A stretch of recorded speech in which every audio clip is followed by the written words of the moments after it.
Restore Thrive. We're back. Thanks for joining us again, guys.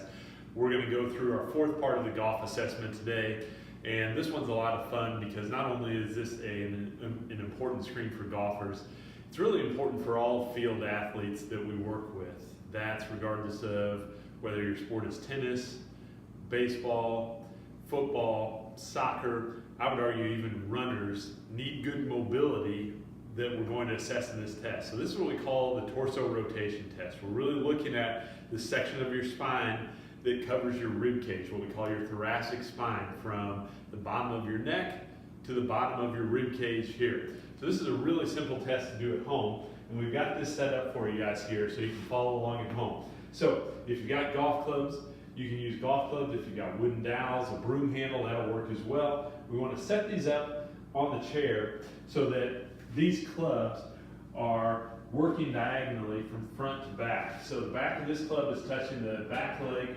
on the right side of the chair, and the front of the club is touching the inside of the leg on the left, and the same thing over here on the back left to the front right. So this is about a 45-degree angle, and this is going to be our standard for rotation. We want to see that you can rotate your upper body past that 45-degree mark on both sides. And you should be able to do that if you have normal rotation through your thoracic spine. So you're going to sit at the edge of the chair. You're going to put your feet and knees together because we're going to lock down the lower body. We don't want you to cheat with your lower body. You're going to take another club or a dowel or a broom handle, and you're going to put it across your shoulders, hands across your shoulders here, and you're going to rotate to the left as far as you can. And you're going to look down and see, am I in line with that club? And then I'm going to rotate to the right as far as I can. Begin, try to am I in line with that club there? You might need somebody to kind of spot that for you as you go from side to side. Now, one of the things you're going to notice here, when you go back and forth, it's very easy just to move your shoulders back and forth and make it look like you're actually turning your chest when you're not. So the second way that we do this test is with the club behind our shoulders here. You're going to just hold with one finger because we don't need to pull the club with our arms. We want to see what our torso can do. So as I rotate over this way, now I can't throw my shoulders at all, and I'm going to see that true rotation I have through my thoracic spine, through my midsection. I'll do the same thing both ways. Now you're going to notice a couple things here. If you pass this test and you're able to keep your lower half still and rotate past 45 degrees, you're good to go. But if you're even with or short of that on either side or both sides, you have what we call a mobility limit. We're going to show you how to deal with that mobility limit, that ability to turn your midsection here in a second. If you notice that you can't keep your legs still, you have what we call a stability or a motor control limit. And that's primarily an issue with strength around your pelvis and your obliques in particular.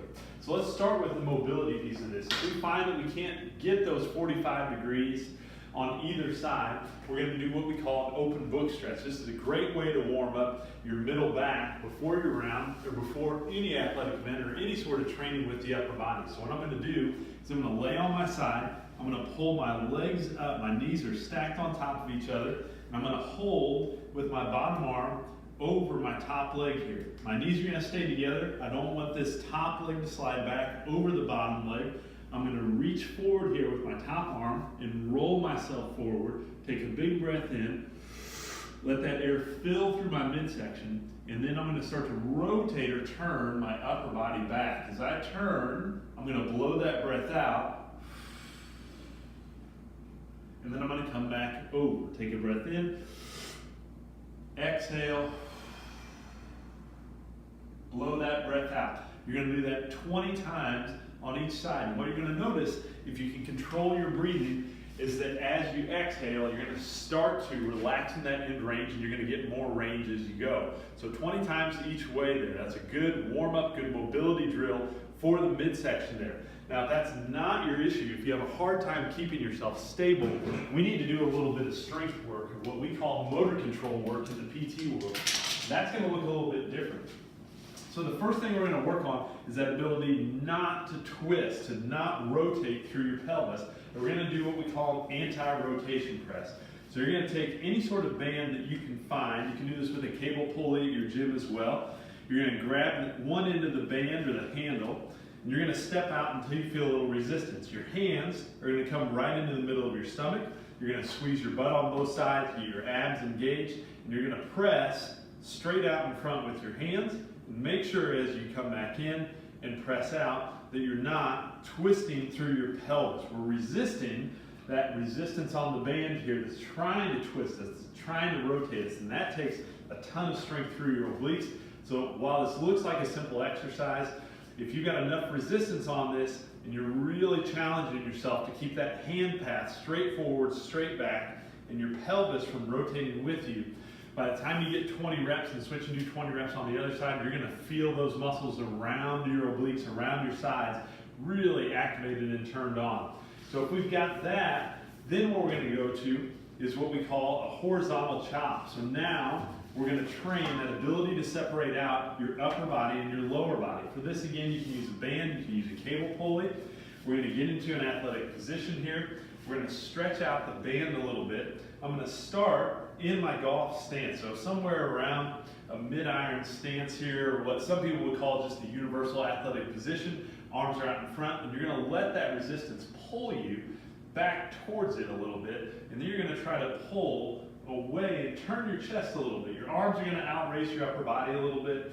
Make sure you get your chest turning as well. And what we should see if we're doing this in front of a mirror, if we're videoing ourselves, is that when we turn our upper body, our lower half doesn't go with us. So we're resisting that turn with our lower half, and we're just training that ability to separate out upper body and lower body. Again, you do about 20 reps on each side. I'd say at least one set of each of those, if not 2 to 3 sets, if that's starting to feel a little easy for you. You may need a little more weight room. This isn't a max weight type of exercise, a max effort type of exercise. We're trying to build in strength and endurance, really get those muscles working repeatedly or consistently over time as you're doing your sport. So again, start with the torso rotation test in the chair, get the clubs, get the dowels, assess yourself, see where you're at. Do you have a mobility limit? Do you have a motor control limit? Can you not keep yourself from moving? And then address what you find here. If it's mobility, it's open books 20 times on each side. If it's a motor control issue, it's anti-rotation press and horizontal chop 20 times again, standing in each direction there so that you're challenging each side. Give these things a try. Let us know what you think. We'll talk to you again soon.